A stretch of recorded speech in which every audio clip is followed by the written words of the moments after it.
Now in this lesson, we are going to discuss that what exactly is cloud computing. Now here the word cloud basically is a metaphor for the internet. That means internet based computing. Now what does that mean?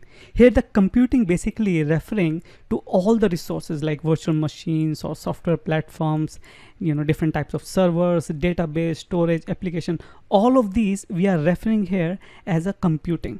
And we are not purchasing or maintaining all of these resources on premises like we used to have in our old data center.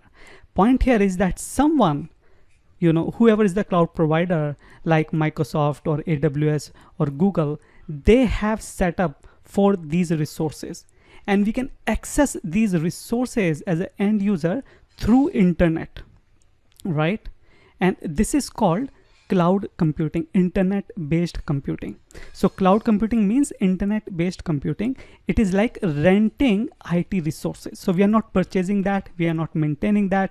We will just rent whatever we need, whatever we want to use. Like for example, you use a bus, right? You get into the bus, you use it, just pay for whatever you use and get out, like a taxi or the bus, right? You're renting that resource. This is exactly same thing we have with the cloud computing. So in simple terms, cloud computing is on demand. That means whenever there's a demand, you can access these resources over the internet.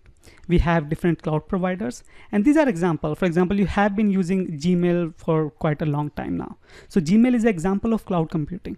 You are not maintaining servers. Someone who is in the internet, someone here of course is the Google, over the internet, they are maintaining those servers. They have all that data and they are providing you this application over the internet, right? So you are just accessing it, you're just using it. So this is example of cloud computing. Similarly, the Netflix, Dropbox, and all of these are example of cloud computing.